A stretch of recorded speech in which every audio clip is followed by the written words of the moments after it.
আপনি ভেতরে যাচ্ছেন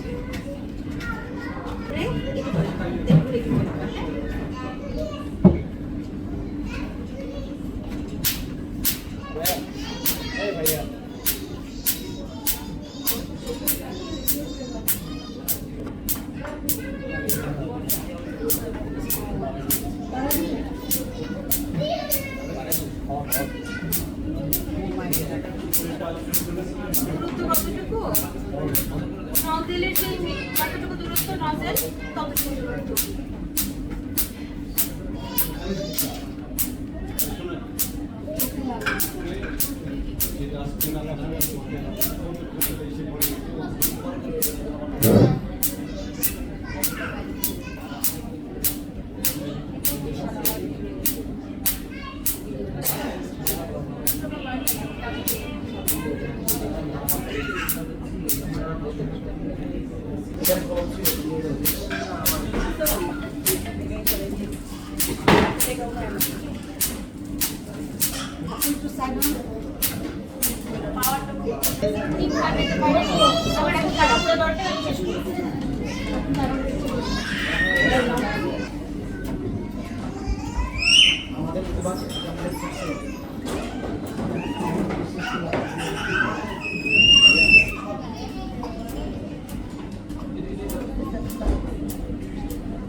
খুবই খারাপ কথা বললাম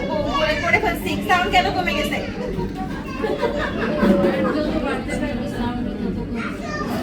না না একটু কোশ্চেন দরকার আছে আমার আমি আগের ক্লাসে আসলে ভুল করছি সেগুলো আমি আর ভুল করবো না এটা দিয়ে রাখি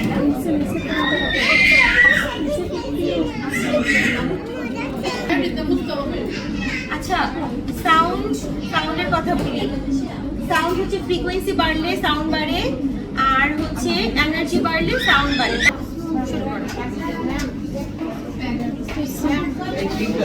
ভালো হয়েছে কিভাবে মেইনটেইন করেছে আমরা তার মুখ থেকে শুনি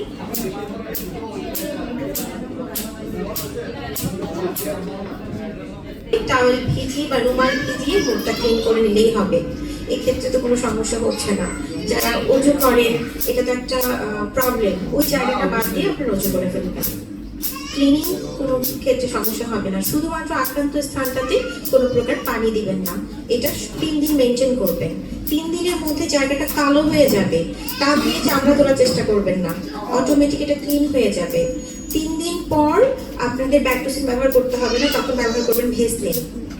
এটা যখন শেষ হয়ে যাবে 7 দিন পর্যন্ত প্রোটেকশনে থাকবেন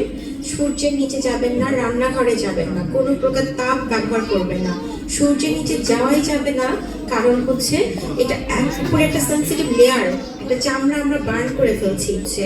ওই জায়গাটাতে কোনো সান প্রোটেকশন নেই না ও সূর্যের প্রতিবিম্ব রশ্মি নেওয়ার মতো ক্ষমতা নাই তখন কিন্তু ক্যান্সার পর্যন্ত হতে পারে খুব খেয়ালের সহিত এই 7 দিন সূর্যের কাছে যাব না ফোন ব্যবহার করবো না একটু মনে রাখবেন মানে সারাক্ষণ যখন ফোনটা আমরা চোখের সামনে কোনো প্রকার ময়েশ্চার ওকে কভার দিতে পারে না শুধুমাত্র ভেসলিন পারে তখন স্কিনটা ফেটে লাল হওয়ার সম্ভাবনা বা ব্লাড আসার সম্ভাবনা থাকবে না ক্লিয়ার